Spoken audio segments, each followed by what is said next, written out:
Merci beaucoup. Maman Lili, n'a pas si mon boisson vous allez dans Mutuna ou Ebana Rotuna Yango. Merci, moi, Mboka Dosta Lutula. Na sepeli ko pesa Mutuna o tope ko tuna moi Mboka honoré Mbanda Mutuna oyo po Congo démocratique ezali konyo koma uta indépendance qui non na moya lelo bango pe to ba papa Mbanda pe a travailler na mboko mingi atika pe mboko oyo mboka ezali kaka na kati ba kokoso population azali ko souffrir, peuple congolais azali kaka na souffrance makasi. Est-ce que koki koloba nini pour na responsabilité ya ba belge 60 ans après pour na élite congolais? Merci mingi Mama Lili pour na mutuna eloko na lobby pour na responsabilité ya ba belge na message na ngai na pesi na talisaki que soki Lumumba, premier ministre Nabiso Oyo, mokolo ya indépendance, a pesaki déjà ton poto kende liboso, soki a réussir te e utaki pona ba belge, ba mi servaki na élite congolaise, pona ko tourner bango, parce que bango moko ba kokaki ko attaquer Lumumba te, mais ba se servir na élite congolaise pour ba attaquer Lumumba. Et on a talisaki qualité ya élite oyo ba belge ba tikela biso. Tango to commune indépendance na kendeki kotala na kati ya ba livre o bango moko ba koma. Pe na kati ya livre o bango ba koma na yebisi bino abi bazalaki na slogan na bango. Pas d'élite, pas de problème. C'est-à-dire qu'il ne faut pas tout former élite congolaise. Tant que tu bases na élite, tu as un problème. Mais ce qui n'a qu'en 1960, na lingite kolobake ti lelo, ce sont des Belges qui sont toujours responsables. Non. Na lingi kotali sa que élite oyo ba Belge ba mi serva ki na yango na 1960. Pona nini ti lelo, ba Belge bazé toujours ko continuer komi servir na élite congolaise. Pourquoi de 1960 il le changement ezali ko sale matin? Ezali une sorte ya interpellation. Oyo na sali yango pona biso ba élite congolaise. Tomituna nano pona nini changement ezali te. Lelo yo boye neme na mentalité ya bino ba une peuple congolais pe élite jeunesse congolaise. Beaucoup misaka kaka politiciens oyo bayambaka ye na Bruxelles, bayambaka ye na Paris, bayambaka ye na Washington, pe okomona même ba presse na bino benin ba opinion na bino tel bayambi ye na nani na Belgique, bayambi ye na Tokyo, bayambi ye na nani na. Pourquoi biso tozali ko kamata valeur ya personnalité na bisote tozali toujours dépendant na oyo Occident azali ko dicter pour na mboka na biso.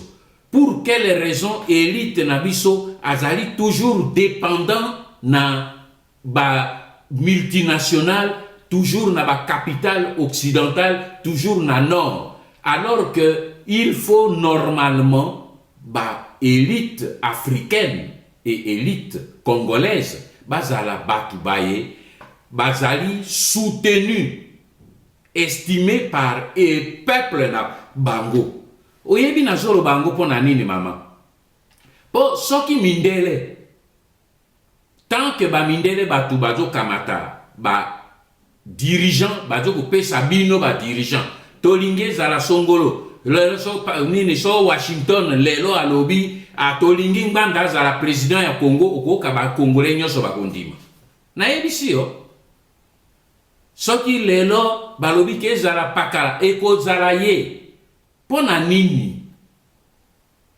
parce que bato wana tant que bino bokotikala na mentalité wana que élite o ya biso ba fixaka valeur na ngonde na Occident ba yebisaka bino bato ba ko diriger bino ezala de Washington motako décider, Paris motako décider, Londres motako décider, Berlin motako décider. Bande konangai tokotika na kati ya boye parce que bato wana baza un intérêt que ba élite oyo epai na biso ezala bato oyo boye bazala comme ba nini ba vassaux na bango bazala comme ba marionnette na bango au travers bango ba continuer ko exploiter biso jusqu'à la moelle. Non, ngai nazalaka contre ba occidentaux te, mais nalobaka boye que il faut bango bazali na technologie, biso tozali na richesse. Alors bango bakoya na technologie, mais biso bakolo mabele, bakolo richesse. Tokoyebisa okosala portion ya mabele oyo, okobimisa quantité ya makele oyo boy. Na quantité ya makele oyo kobimisa, okozongisa epai na yo, okozwa yango na talo oyo. Soki ekei condition esiko okosala wana tonga ba école, tonga ba hôpitaux, tonga ba nzela, sala banini wepo mbongo eze kobima. Oliebo kene ko tonga mboka be pe na bino tonga yango epai na biso. Tala problème otoze na ngwana mais lelo soki ba élite oyo boye bango bazo pesa biso ezali kaka oyo bango bazali ko dicter que baya po soko komi wana ale tozo ko tindela yo société telle abo signer akozwa telle quantité bango bazo dicter ba condition liko na richesse na biso. Tala oyo eze koleka na Kolwezi nga namoni nini video moko eze koleka ndenge mabele bukani bana ya ba 12 ans 15 ans bana basi bana mibali mabele bukani na kati ya mai bakufi plus de 30 bana wana basengeliki baza na école place na bango ezaki na kati ya mabulu ya minerete place na bango ezali na école mais bazali kuna pona nini po bazali na kati ya misère. Dans l'autre temps, Koyoka a 200 millions, Batouaya Kikuna, aye na société, aye na $1000, aye kopesa, bakamati 200 millions, yambongo na mboka na biso bapesi bango. Maman, alors, élite ya modèle nini otoko kende ti wapi. C'est pour cette raison que nazo koloba, banda, même batata na biso bazaki na eleko ya ba belge, bango bazalaki na prétexte. Niveau na bango ezalaki monene te. Mais lelo yo boye biso toze na prétexte te bino boze na prétexte te mais soki bino botikali kaka critère na bino ba journaux soko RFI alobi RFI alobi attends que RFI a une raison mais soki ndeko na bino alobeli bino que likama ezali wana bondimite tala problème oyo na ze kolobande yango wana en profondeur. Oui, papa Honoré Ngbanda, merci pour la anonyme plutôt. Tous ne sont pas yandeko Jacques Kalonji. Merci. Je crois que Mutuna Nangai et pas Honoré Ngbanda, ils ont toujours un rapport na ba oyo baninga ba utiko kotuna.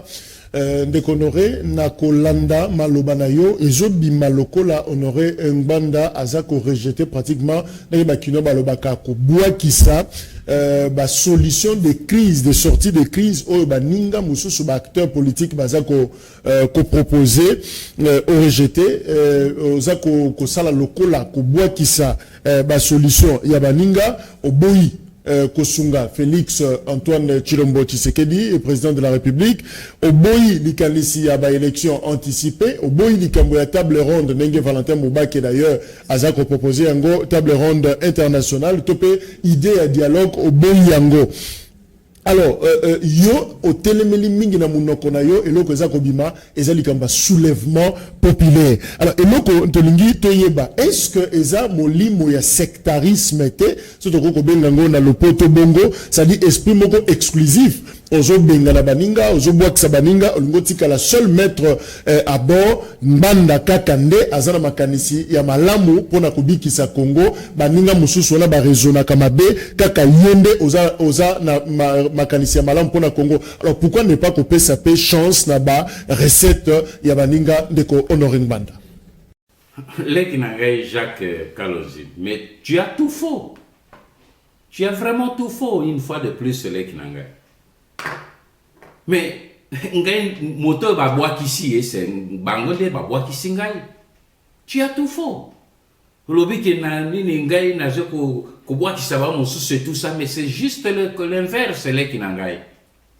Depuis 10 ans, je ne fais que céder aux autres.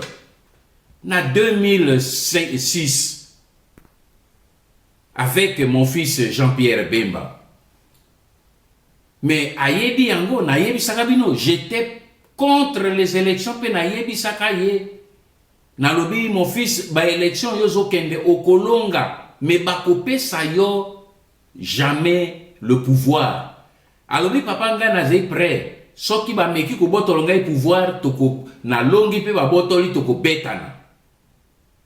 Na 2011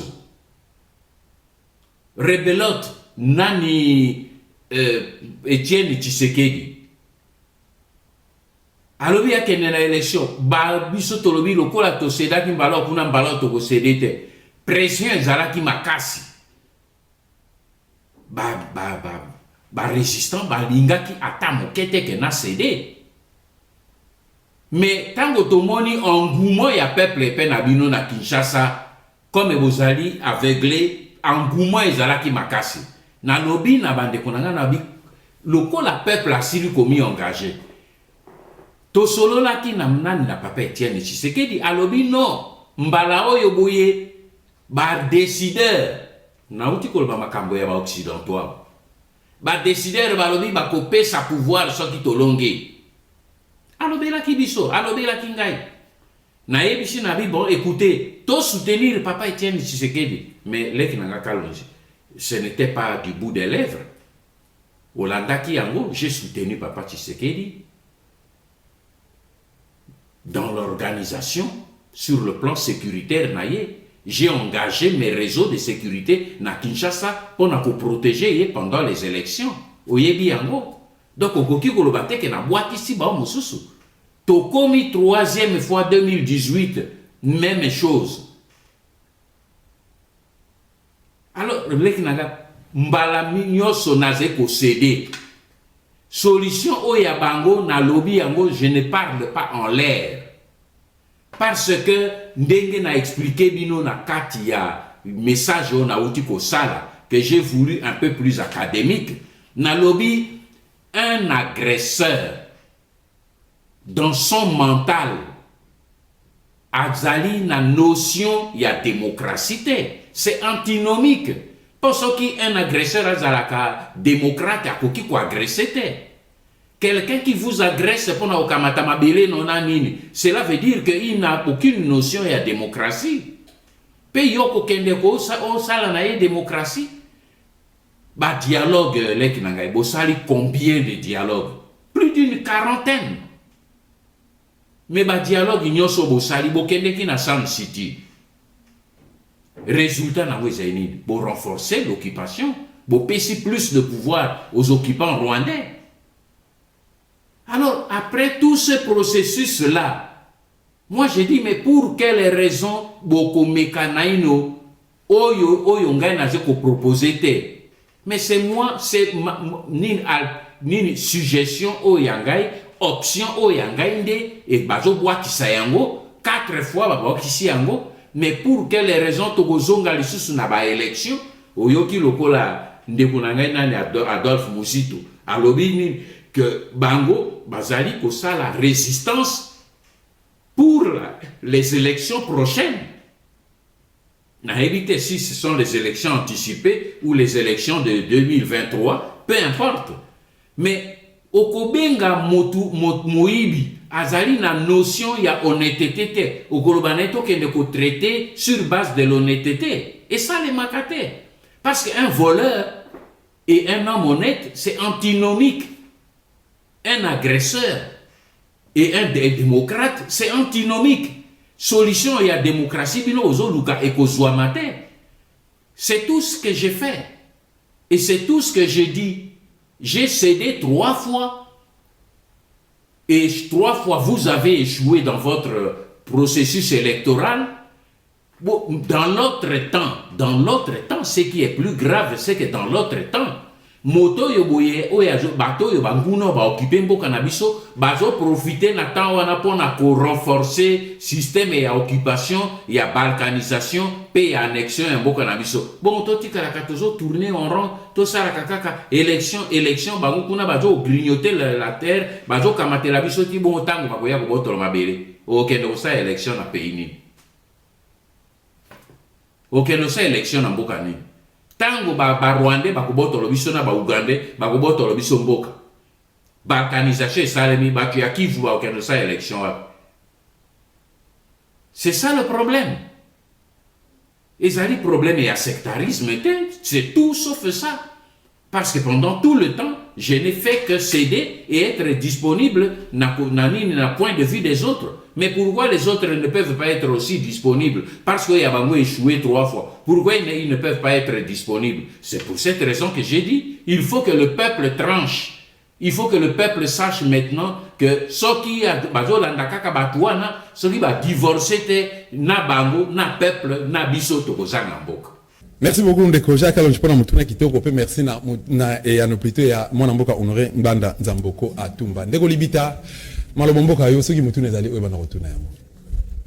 Mutuna ya mibale mais Honoré Ngbanda etali makabotali service rwandais oyo ezosala mosala makasi toyoki etindi bato libanda ya mboka elongo na bataliba pona kotrake ba résistant na libanda. Alors dans tout ça ba disposition nini apariko pe yo lokola mokonzi ya résistance ozali kozwa pe opesi na bana mboka Congo. Est-ce que consigne ezali pona bandeko nyonso tozobunda libanda ya mboka mpona bato oyo batinda libanda pona kotrake la résistance? Malbomboka yo monsieur Honoré Ngbanda Nzamboko Atumba. Merci Lekilibita.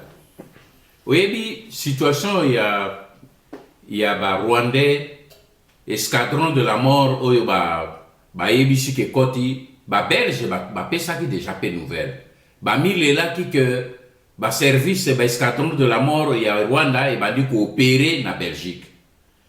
Ngai na yebi yango basé ko opérer depuis longtemps. Ngai yo nazolo banabino basila ki déjà il y a quelques années déjà basi ba côté la kingai na ndako na ngai na résidence na ngai na France. Ba yaki po ba bomangai me nazalaki na kati ya ndako te. Pe tango mwana na ngai azaki kozonga na butu bakanisaki keze police bakimaki ba lâcher arme blanche po police akanga bango na arme blanche était une hache. Ezali nazena photo nango. C'est la méthode ya Kagame, c'est un tueur. Mais au tout l'ingai, consigne pe dispositif nini. Dispositif d'abord. Ngai nasi na yebisi na bakonzi ya Europe, particulièrement ya Belgique, pe ya France, na Angleterre. Na lobi na bango, boye bate, ngai nasi na yebisa ba résistant congolais banso ba ebaje coopérer na mboka na bino que batambola selon mibeko ya mboka na bino totie la kabino désordre te mais na yebisi bino boye na yebisi na bango na bina yebisi bino boye lelo boyebi que escadron de la mort o ya Rwanda e koti na mboka na bino soki bino botiki escadron de la mort et touché vie ya congolais moko boko reconnaître lisusu ba congolais o ya diaspora te boyebi nombre ya biso ba congolais ya diaspora o tozepe na bino pe boyebi nombre ya ba rwandais o bazepe na bino bo ça l'équilibre pe boyeba que soki ba touché un congolais boko reconnaître lisusu bato bazali droit pe bazo kotosa mibeko ya mboka na bino te mais loko na yebisi na koyebisa na ba membre ya diaspora bozala vigilant boyeba kopesa information rapidement soki omoni autour na yo que Rwandais bilongio yo ezali normal te je ko rôder et surtout na je ko lo bango pona ba leader ba meneur d'opinion oyo boye bazali ciblé bozala vigilant tous ceux qui sont ciblés yeba que bozala na un système kobima yo mokote ezali pona sécurité na yo sortez toujours en équipe marchez toujours en équipe et disciplinez-vous. toze na kati ya etumba baye pona koluka ba congolais basote baze koluka bato baze bien listé pe na bango et biso nyonso toyebani biso bato boye toze ciblé toze ba cible na bango toyebani donc na sina pesi il y a d'autres consignes oyo tokoki kopesa yango na polele te mais vigilance tous azimuts. Merci papa Honoré Ngbanda Nzamboko Atumba. Maman Lili Maleka. Yasulo mwana ka Honoré Ngbanda bosalaka awa bino bozali ba politicien bosalaki na kata ya l'air wana ezaki Zaïre mais peuple azalaki kaka na souffrance bo travailler qui peuple congolais azalaki kaka na souffrance roi bazaïroi bazalaki kaka konyokwama bosalaki lo côté bo umela ki 32 ans na pouvoir bo umela ki bosalaki lo côté mais sikoyo zali kozonga po osenga na peuple congolais ba divorcer na ba politicien ya sikoyo mbili bozalaki ba politicien roi na bosalaki nini pesa na explication makaso liko loba nini divorce ya peuple congolais na ba politicien bazali siko mais kako pesa explication na makasi vraiment ba comprendre ozoro senga nini olingi nini ba ko divorcer na ndenge nini. Mama Lili yo zali intellectuel ozali journaliste professionnel tozei maintenant tozo sola wa mokili mobimbezo olanda biso soko oze ko sala ba affirmation avant de poser question na yo maman sala ka ba affirmation yo ozali ko maîtriser yango yo lobby na ko répondre na question na yo mais na lingi d'abord na longola ba commentaire yo sali lobby 32 ans vous allez na Mobutu maman Mobutu azwaki pouvoir yo botamaki na note ezaki na 1965 tango aji pouvoir na 1965 moto yo zoloba ke aumeli na Mobutu 32 ans na pouvoir ngai nazaki elenge mobali na nini ba anglais ba teenager nazaki adolescent nazaki na petit séminaire élève na petit séminaire salaka attention ngazaki nazaki na bato bazwaki pouvoir na Mobutu te le temps na si sa école secondaire le temps na si sa université le temps na sala mosala pe na mataba grade ti na koma pembe na Mobutu mama yo kaishe kamati mbula boni koleka mbula tukumi bale. Donc ngai nazaraki et puis so yami balo lobi ni bo saraki elo côté na nini wana sarakeba toute la deuxième république maman tangelangai voisin pays voisin oyo akamataki 1 mètre carré. Il y a République du Zaïre pe afandi pendant 24 heures. Azate. Puis ce que zolo batersa et l'autre yebi soki mboke zalaki na kimia. C'est parce que batu bazalaki kosala mosala. Jeunesse nangai na lekisi ya ngoli kolore ya bazamba ya Uvira. Ya ba Masisi. Soko lelo nazo maîtriser problème wana zo toucher ngai, c'est parce que nazaki na koli na kati ya ba problème wana. Tozwaki ba risque pour bino pour retrouver le Congo uni au Zenangolelo. C'est vrai, Moto a réussi sa canagnon sauté, Mobutu n'a pas réussi en tout. Sur le plan économique et le social, il n'a pas réussi. Mais dans d'autres domaines, il a fait quelque chose. Pour le battre que vous saliez l'autre côté. 32 ans, vous saliez l'autre côté. Balobakango comme ça, tu es intellectuel. Il faut savoir faire la part des choses. Je ferme la parenthèse. Et je réponds à votre question. Ponanini nazeko sengelelo peuple a divorcé na lobi na ba leader politique oyo balingi kobima na système ya occupation te mama système oyo pasi oyo toze nango lelo na mboka kombo na yango occupation mboka ezali lisusu o maboko mabiso te ezali na maboko mabapaya pe soki lelo bapaya bazwi mpifo ya konyonga biso mboka moke lokola Rwanda. C'est vrai, au début azalaki aidé par plusieurs pays mais lelo yo ye motu azali kokonza biso ezala présidence gouvernement parlement Sénat, armée, police bipai biso ezali lisusu maboko mabiso te yango wana na lobaki na bandeko bangai bai politique na lobi boye soki lelo oyo biso bino po ngai naze na kati kuna te soki bino ba homme politique bino banso bolobi to bima na kati ya ba institution pe peuple na biso atelema ba soda na biso ba policier na biso ba officier na biso ba généraux na biso ba tomboka na kati ya mampinga ba telema na kopesa deta ete bango nga na conduisaki bango soki balobi soldat atelema ayebi eloko nini elingi koloba bango ba telemi peuple ya telemi biso nyonso mokili mobimba tozali 100 millions to telemi mama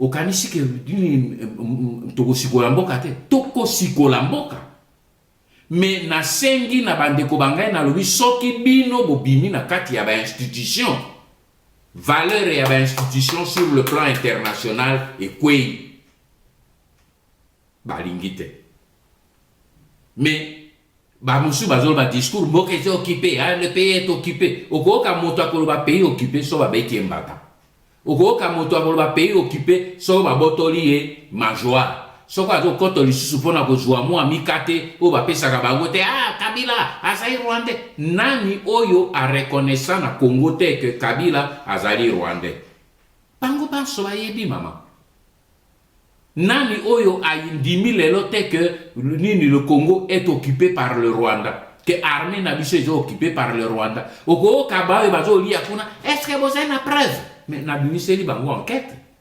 ordonnance oyo Kanambe a signé na maboko na na pesa bango numéro ya ordonnance oyo alongoli ba officier na biso abwaki bango na retraite anticipée azui ordonnance ya sika akotisi ba rwandais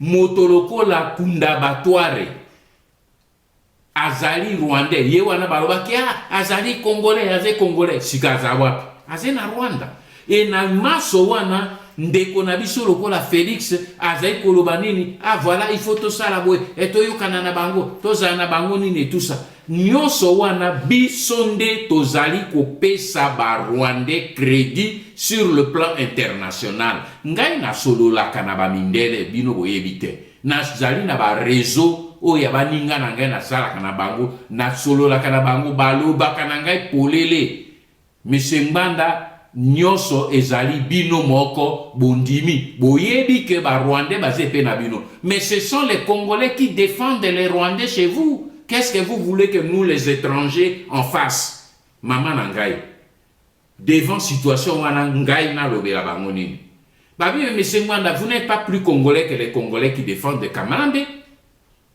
mais ils savent qu'il est Rwandais mais quand eux ils nous disent que nous sommes venus plaider pour Kanambe. Qu'est-ce que vous voulez que nous on dise? Nous on ne peut pas être plus Congolais que les Congolais. Tala eloko bazo lobelanga na mikili ya poto. Na bayo nazo kutana na bango. Tala tino yo na lobi binonde. Sikoyo boyebisa bango. Mais pona nini boyebi ke mboka ezo occupé pona nini bino bozali kotambola pe kotikala na kati ya ba institution wana. Na utaki kopesa bino vision politique ya lamuka oyo nani Adolphe Muzito autaki kopesa. Mais ayebi malamu que tozali occupé. Mais na vision politique balobi biso tokosala opposition républicaine au sein des institutions. Dans aucun pays du monde depuis que l'histoire existe, on participe dans le système d'occupation pour le combattre de l'intérieur. Never. Ce qui peuple a télémité, classe politique a télémité, armée, soda, pas besoin de sous armée, mais soda y a kati ya télémité, soda y a France, bima qui va rejoindre De Gaulle en Algérie, rejoindre en Angleterre, yo bandima ki lika, mosusu batikala ki na kati. Bazala qui va rejoindre le réseau interne et va résistant. mais bazalaki na kati ya armée ya Hitler na petete kuna ezalaki ba collabo biso pona ni tolingi ko inventer la poudre. Voilà maman eloko na sengi na po mutuna na yeze na kilo pona nini nazo sengi bo divorcer po soki bo divorcer na classe politique oyo aje ko soutenir ba payate toko bima na kati ya situation yote po bango bakoya toujours maintenant Kabila siko okota la même aujourd'hui tozomona nini bato e bazo betela fayulu maboko na poko bamoni Kabila rais pona nini parce que classe politique baze kotia bango trouble na motu na tongo balobeli bango na poko balongoli bango B mais tango biso classe politique to koma na unité ya langage ya vision pe to sangana na bino to sangana na ba église catholique, église protestante, église musulmane, église de réveil, église kimbangiste, baso esika moko toko koka kobimisa mboka. Talatina na sengi divorce yangoana. Voilà, Motuna Yasuka et pas ya ndeko honoré Ngbanda, c'est un rapport na actualité politique Yambo Canabiso. D'ailleurs, Tolandi on a Radio France Internationale, Mokona Lelo, Mokola Suka d'ailleurs, Yambula, Babomi les Susubatuna Beni, na Est de la République démocratique du Congo, malgré effectifs renforcés, il y a forces armées, il y a RDC, FRDC, malgré déploiement, nous se salami, doublé même d'effectifs Wana, présence, il y a cardinal, même Oute Kozalawana, Bande Kwalamuka, Pepazalaki Wana, malgré présence, on a nyonso, ADF, terroriste, Zawana, réussi quand même, il y a Kobo Malisusu Batuna veille, il y a Milulu Lokola Oyo, il y a bonne année. Alors, et Loko, na Honoré Ngbanda, yo en tant que spécialiste, il y a sécurité. Au Kambaki, défense nationale Yamboka Oyo, aux Alaki conseiller à sécurité à maréchal Mobutu, au commis Baboukou Ebele, dans l'Ikamotali, sécurité, quelle est la vraie solution, la solution même efficace, où Sengelito Sala finalement, pour vaincre terreur Oyo et Zana Est, parce que malgré renforcement effectif, malgré qu'il y a ma personnalité Ebele, na Oyo Banganganzambe, na ba acteur politique, on dirait, ADF, Zaka Tetu, continuer toujours na comportement na bango. Alors yo na expertise na yo solution ni okoko ça pour que finalement to tourner page o y insécurité na est ya mboka côté na Kinshasa bato ko sala assemblée ko fêter mais kuna makile zotanga et fête za rouge. Leki Kalonji, question posée ezali extrêmement profond, extrêmement importante. Omoni nakoki koyebisa yo boye leki nangai. Le grand problème oyo tozali ko connaître yango na République démocratique du Congo depuis l'agression de 1996. Le nœud du problème ndeko tuninga ezei moko. Erreur ezeko utana une seule cause. La non-identification du danger, l'erreur de la mauvaise autopsie.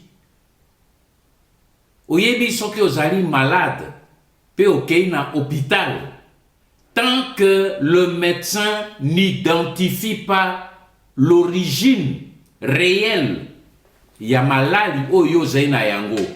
Ako kende ko tatone a mekakiso mais tant que azui maladi wana te okokufa okobika te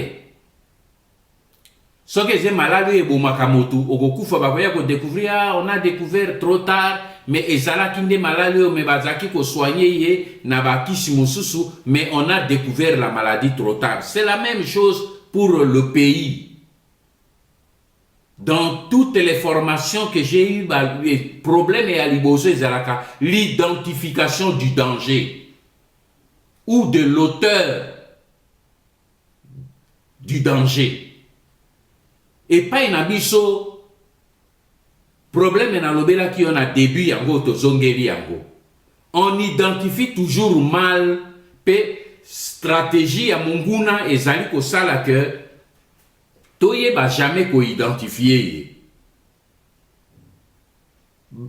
ba agressé biso, mais ce qui otali James Kabarebe dans Afrique en morceau, alobi yango polele, po to bima polele te, to kende ki kolokoto ba opposant zaïrois, partout to ti bango, pour et apparaître que c'est une affaire interne. Jacques Tala origine ya nyoso yangoa. Ils ont une technique qui fait que ils veulent prendre notre pays. Mais pour échapper na colère ou na action ou na condamnation, il y a communauté internationale, bien que bazali na ba complice dedans, basali en sorte que bala ta masque. Yango no moni esiko zolo baka ezala ba RC M23, RCD Goma, ezala ba ADF nyonso ezali ba paya. Mais bino ozomona ti même chef d'état na biso oyo tozai na yelelo Félix Tshisekedi Kagame a memi discours na yena fausse vision wana a kotiseli yena bongo Félix a commis à les forces négatives et de coopérer à partir du territoire na biso pour na menacer ba voisins. Au moni gravité. Alors que bateau wana nyonso zekoloba. Deux choses. Armée oyo bozo tinda kuna. Na yebisaki binote Jacques. Nalobi, ce n'est pas l'état-major qui va résoudre le problème. Ah, Félix Atindi état-major, si quelqu'un a front, donc naebi sakibino abi et qu'on résoudre le problème était parce que ce n'est pas la distance et état-major qui résoudre le problème, c'est la qualité des responsables qui composent l'état-major. Ba état-major ba keikuna. À partir du moment où ba Rwandais bazai na kati pe bato binozo benga kuna ba rebelles, ce ne sont pas des rebelles, ce sont des Rwandais. Botindi ba Rwandais soi-disant na armée ya FARDC po ba kende ko bundisa ba Rwandais soi-disant bazai ba rebelles. Bon bo kanji que vous avez solution. C'est ça le problème les kinanga. Le problème est clair. Il faut yangwana omoni toko zonge la kaka solution na zolo belabino. Il faut tomi débarrasser na ba Rwandais oyo bazali na kati ya présidence, oyo bazali na kati ya gouvernement, oyo bazali na kati ya parlement, oyo bazali na kati ya sénat, oyo basimbi armée, basimbi police, basimbi service. Mais à partir du moment où le service de renseignement, au moins même dernièrement, et Bimina Presse, le patron des services de renseignement de l'armée zaïroise congolaise, accueilli en France. Mais étant comme en France, il sort là-bas avec un passeport rwandais. Ah! Vous comprendre que Mindele Bayambi, c'est pas leur problème. Ceux qui bazara qui battent sérieux, mais messieurs, ça ne va pas. Mais nous, on attendait ici le chef des services de renseignement militaire congolais. Mais vous débarquez avec le passeport rwandais, c'est pas normal, non? Problème est que c'est Pérez en Denguewan. Yangwana bozomono ba makambo na biso nani président na bango azo traité na Kagame. Parce que c'est Kagame qui dirige le Congo. Bango ba yebi yango. Na liste na bichen na lobi na bino que Herman Cohen na lobi pona bango Congo nini Kivu ezai déjà pour faire partie à Rwanda. Bango ba yebi que nini Kagame a tongi usine ya ko traité coltan. Azali parmi grand exportateur mondial et à coltan alors qu'il y a na graine et à coltan na sena mabele na été. Ba yebi que c'est coltan ya Kivu. Maintenant, il y a que la Kagame a pompé yango avec l'aide des multinationales. C'est ça la réalité, les Kinangai. Et les Konga na jolo belabino bo bino kanisi mindele wana bagolingangai. Bakoye ngoye bisabino ke nganda ze motumalam. Mais vous serez toujours là. Ah, Banganda, Bazala Kana Mobutu, ah, Basala Boye, ah, Basala rien, ah, Baby ça et tout ça. Mais Makambo, on a joué les Sabino, ils ont pour hier, ils ont pour aujourd'hui et demain. Moutouillons sur la vie, nous évoluons, nous allons de l'avant. Ce qui dit la rétroviseur, nakati nabinu na éviter chauffeur ni azaka ko rouler avec les yeux au rétroviseur. Non, on regarde devant. De temps en temps, on regarde dans le rétroviseur pour vérifier le mouvement, mais les yeux du chauffeur regardent le devant. Moi, je suis Nazo Tambu Sabino pour l'avenir de demain, pas pour l'avenir de d'hier. Et Moutuna Otuniwana est capital tant que beaucoup comprendre que le mal dont souffre la République démocratique du Congo s'appelle l'occupation rwandaise, et bien de Konangai, tout retourner en rond. Voilà, merci beaucoup Naransi Bandeko. Zali vraiment satisfait na biano mituna pe biano ya biso ba pandisa ngope ya invité na biso de marque ndeko Honoré Ngbanda Nzamboko Atumba. Mama Lili Maleka. Motuna nga suka ezali boye pa ya mwana mboka Honoré Ngbanda na bandi ete oyokaki discours ya tata mokonzi ekolo Congo démocratique asalaki ya s'adressaki au peuple congolais discours na epe olandaki lisusu discours ya mwana mboka Martin Fayulu azali bongo moko ya coalition la muka na ebite ozwelaki yango ndenge ni to yambaki ba message na bango ndenge nini maloba epai na yo to yoka yo nanu yo pe oyokelaki yango ndenge ni. Mama Lili okolimbisa ngai nazali pratiquement na commentaire ya osala te. Félix fait la promesse de gestion, Fayulu fait la critique de la gestion, tous les deux ne m'intéressent pas. Papa Honoré Ngbanda Nzamboko Atumba na ebite lobana suka ezani les oppositions impressionnant par rapport à activité ya lelo. Na sepeli na entretien ndenge tozui pour aider biso lelo, le danger est là, le danger est réel. Omoni cardinal Ambongo auti na est na Butembo tangwa zongi tangwa zeka kuna abeti mbela. Le danger est réel bande konanga. Mindele bazlingi biso totika la seule propriétaire te omoni na conférence ya Adolphe Muzito aye bisaki bino na ebisi bino ke na randi conférence na 3 fois alobeli bino que lobby Congo ezokoma encore scandale monene pour richesse moko ba uzoko découvrir ezali somo ekopesa lisusu biso scandale boko diamabe. Mais il y a même d'autres éléments. Il y a lobby angote ngape na koloba angote. Tozen intérêt bande konanga to récupérer mboka vite parce que oyo ezena sena mabe na biso soki to zui yango. Au moins en 1960 tozalaki na même niveau que ba Singapour. Talandenge komi lelo. Ba Afrique du Sud, tozalaki na même niveau. Talandenge komi. Tozali capable bande konanga. Tozali capable que soki réellement to kamati mboka na biso et ba dirigeant ya mboka wana o ya Congo. Ba lobi ba diriger mboka avec intégrité. Budget na biso ezei ya ba 40 milliards. Je sais de quoi je parle. Naze économiste. Mais j'ai été parmi les responsables dans ce pays. Nayebi capacité pe nayebi et loko nini yo ba découvrir mikolo yo. Tozali capable tozana ba budget moko les plus élevés en Afrique ko kende likolo na lobi 40 wana mais toko kende likolo. Si moi ba boule soto développer économie na biso. Nous sommes potentiellement la première puissance d'Afrique. Tozali na ba potentiel ya inga électricité kakabiso. Mai kakabiso, Zamba kakabiso, Makele kakabiso, et bande konangai. Pétouzé est le pays le plus pauvre, le peuple le plus pauvre. Mais le problème est à venir, il y a un beau cannabiso. Année où il y a 2020, ngai nazali sûr et certain qu'il y aura des surprises. Que Dieu vous bénisse.